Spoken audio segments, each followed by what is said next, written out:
how to talk to your body so that you can live like literally your best life ever. I mean, it sounds too good to be true, but it's not. Before we move forward though, make sure you click like and subscribe so you can get notifications for all of these videos, because I love talking about this and I love sharing it with you and I would love to hear from you and all of that. So make sure you click like and subscribe. All right, so what does it mean to talk to your body? Like, that sounds wild, right? Awareness, intuition, like that knowingness, that beingness, like, oh my God, it's so fluffy and it sounds great, but like, what does it even mean? I struggled with this for a long time because I was somebody who grew up in a situation where numbing was the only answer. And so I have really been learning to feel. I've been learning to understand what each feeling feels like. So it's been quite a journey for me. So feeling is not really fluent for me, and I'm working on it. And so because of that, I didn't feel like I had awareness. I didn't feel like I had any connection to anything like at all, because I wasn't even grounded into myself. So I felt really like discombobulated, disconnected for a long time. But then I learned about the clairs, and there are 5 clairs. We're going to talk about them here.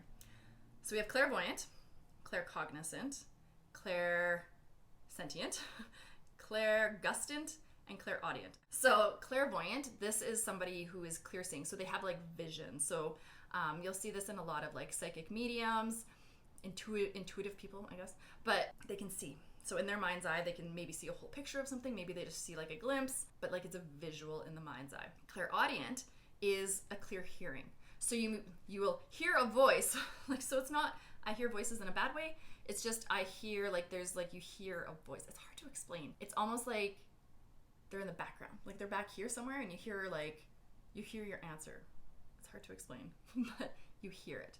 Clairsentient, this is clear feeling. So this is where somebody like feels the pain of somebody else or feels the ish of somebody else. So you see this a lot in empathetic people. And this is the one that I really struggled with as a non-feeling kind of person, non-feeling person in recovery. I thought that was the only way to feel, was through this like intuitive kind of way. And I felt really disconnected from this one especially. And I felt because I didn't have this kind of connection with myself, there would be no other connections.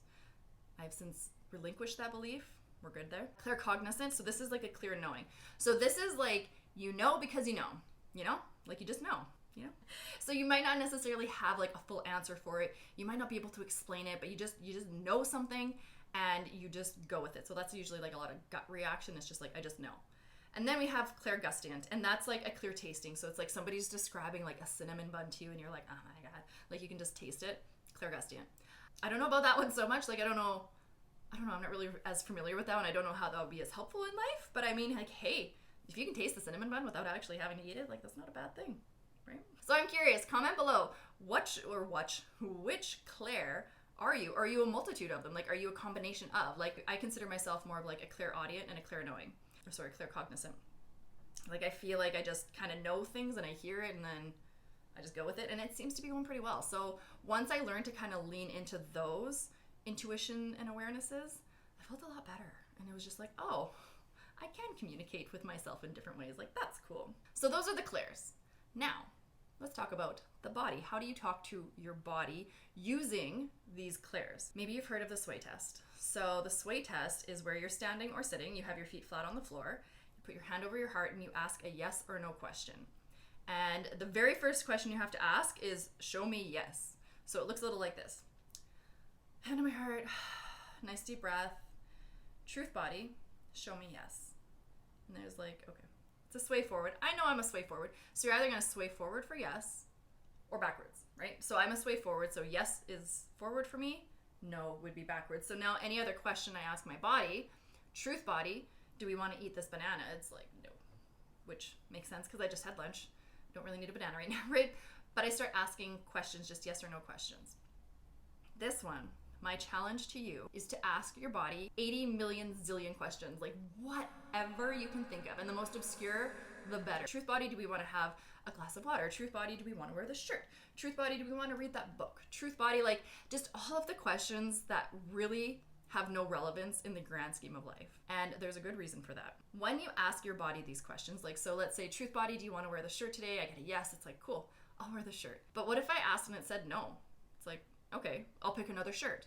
And I ask, hey, do you want to wear this shirt? And I get a yes. It's like, okay. So I go put on that shirt. At the end of the day, it doesn't matter which shirt I wear. Like, it's not going to have any consequence on my life. But I asked my body a question.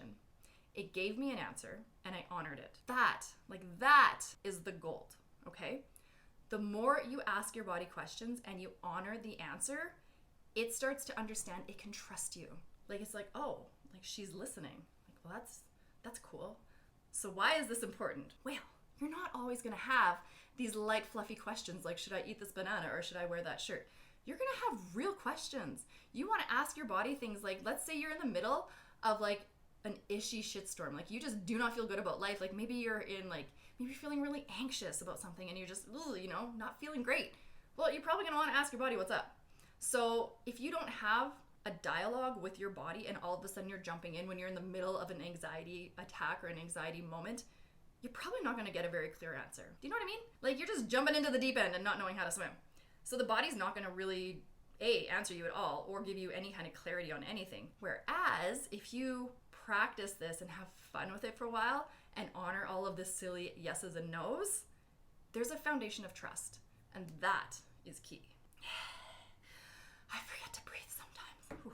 The more you practice this and you move forward, just building this trust in little pieces here and there, asking these silly little questions, you build such a strong foundation. So now you're in this, we'll just say, for example, this anxiety kind of ish spot, and you can ask your body, like, truth body, are you doing okay? Like, how can I help you? Truth body, how can I support you?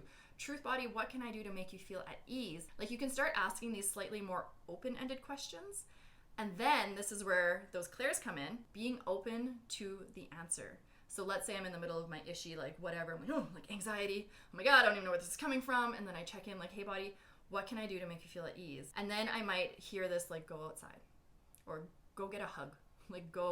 I'll hear something, like I'll just know, okay, like I gotta go see my partner, I need to get a hug. Like, I don't even have to tell them why, I just need a hug. Like, nah, help me feel better, right? But I asked my body what it needed.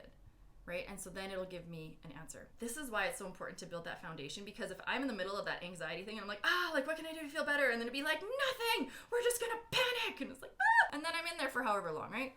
It's not fun. It's not fun. So just know when you are asking those more open-ended questions, you're not gonna get the yes or no, but you might get a visual, you might have that knowing, you might hear something, you might feel something, right? So just asking those questions and then listening for how the universe kind of presents it to you. So to recap, we have our 5 clairs.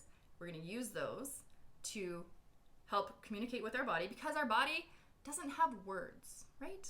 I mean, if my elbow hurts, it's not going to be like, hey, it hurts. No, it's just going to hurt. That's how it communicates to me. The body needs to communicate in different ways. So anytime something kind of comes up, or you're feeling ishy, or maybe your knee hurts, or there's something comes up, ask your body what's going on. Like, hey, how are you doing? How can I help you? Like, what caused this? Like, you can start asking all of these questions. And I would really encourage you to ask all the silly questions for at least a week, maybe 2. I mean, keep going with it. Just always checking in, like, hey body, like, truth body, do you want to wear this? Truth body, do you want to do that? Like, just really checking in and learning about yourself, because I can guarantee you, when you start asking your body questions, you're going to get answers that startle you. Because there are times that I'm like grocery shopping, like, truth body, like, what do we want to, like, what fruits and vegetables do you want? And then I see this like asparagus. I'm like, what? Like, asparagus, like, it's okay, but it's not like fan favorite for me. I'm not asking me what I want. I asked my body what it wanted, and it wanted asparagus. So it's like, oh, well, that's different. So bought some asparagus. Why did my body want that? I don't know. Maybe there's vitamins in there, minerals. Like, maybe there's something in there that my body intuitively knows I need for this being to be in better health. So it's like, hey, you need that asparagus. So just be open to receiving the information your body has to give you, and you might be startled, but it's kind of a fun trick. So make sure you comment below, let me know how it goes, and if you're curious about more of this sort of stuff, make sure you check out my Reknowing series, because we talk about all of this body stuff, and like, we go way deep into it, and you can get a free module 1 when you click the link below. All right, I will see you all in the next video.